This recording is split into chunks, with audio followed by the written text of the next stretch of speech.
भविष्य की योजना कहानी। एक बार की बात है, एक टिड्डा बड़े सुंदर खेत में रहता था। वह अपने दिन खेलते और गाते बिताता था, कभी भी किसी चीज़ की चिंता नहीं करता था। वह हमेशा खेलता कूदता खुश रहता था, बड़ा ही मनमौजी टिड्डा था।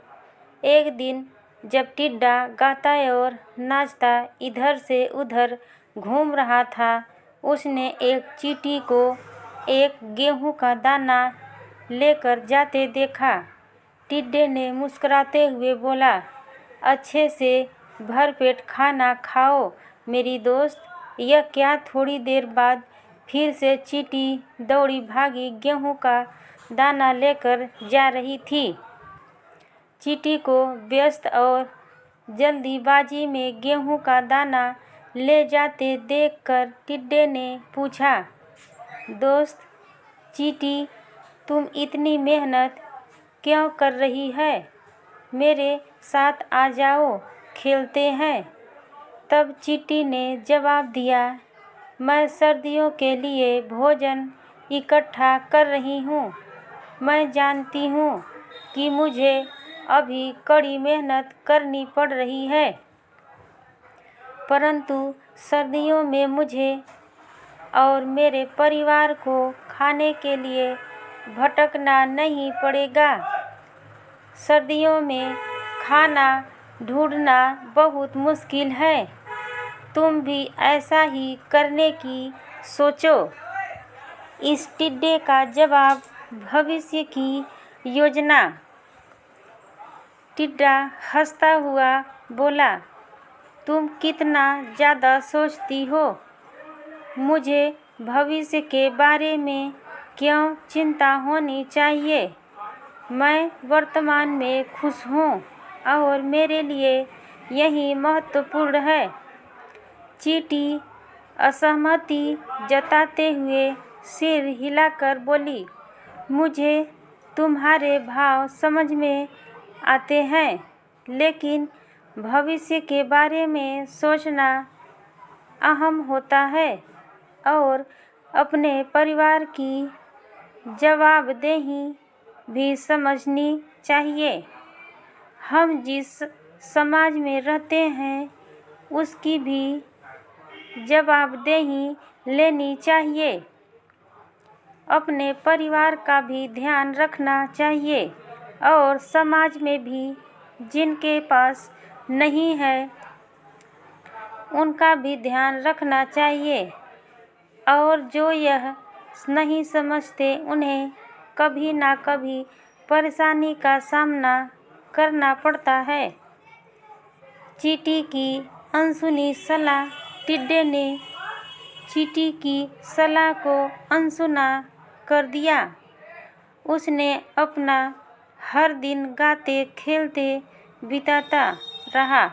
उसे अपने भविष्य की कोई चिंता नहीं थी। जहाँ हर जानवर अपने और अपने परिवार के लिए सर्दियों की तैयारी में जुटे थे, वहीं टिड्डा बेफिक्र समय काटता रहा। धीरे धीरे दिन ठंडे होते गए और भोजन की उपलब्धता की कमी होने लगी। टिड्डा अब भी केवल आज के खाने के बारे में सोचता था।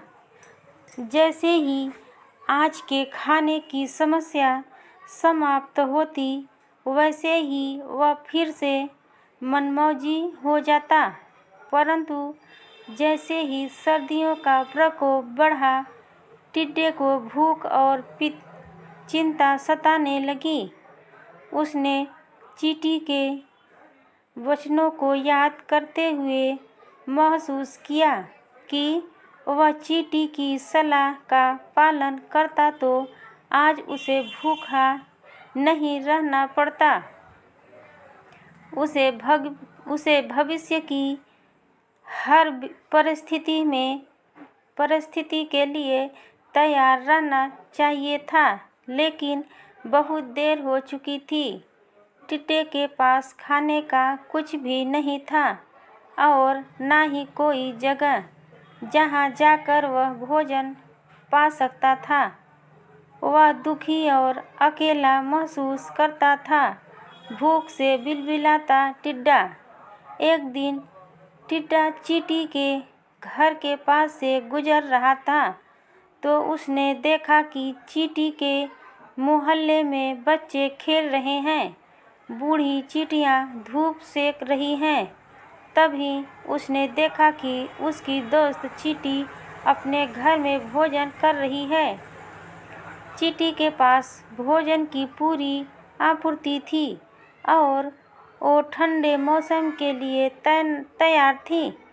टिड्डे ने चींटी के पास जाकर कहा, मुझे खेद है कि मैंने तुम्हारा कहा नहीं माना और आज मैं भुक्तभोगी हूँ।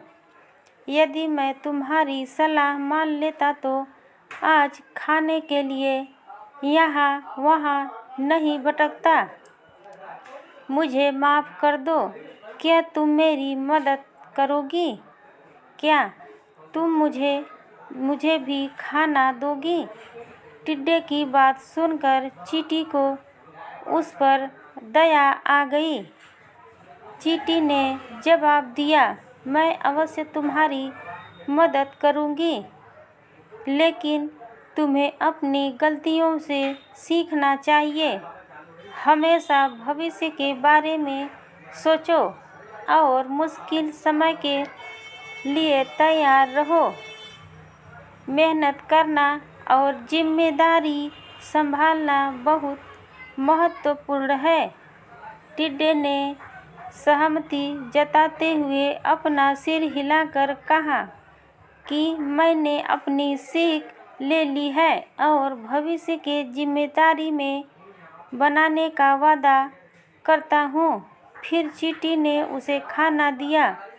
दोनों दोस्तों ने बैठकर खाना खाया। उसने चींटी को अपनी मदद और दोस्ती के लिए धन्यवाद दिया।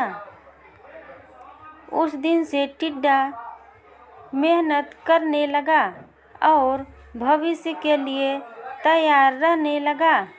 उसने सीखा कि सफल जीवन के लिए जिम्मेदारी लेना और मुश्किल समय के लिए तैयार रहना महत्वपूर्ण है। राधे राधे दोस्तों, राधे राधे, जय हिंद।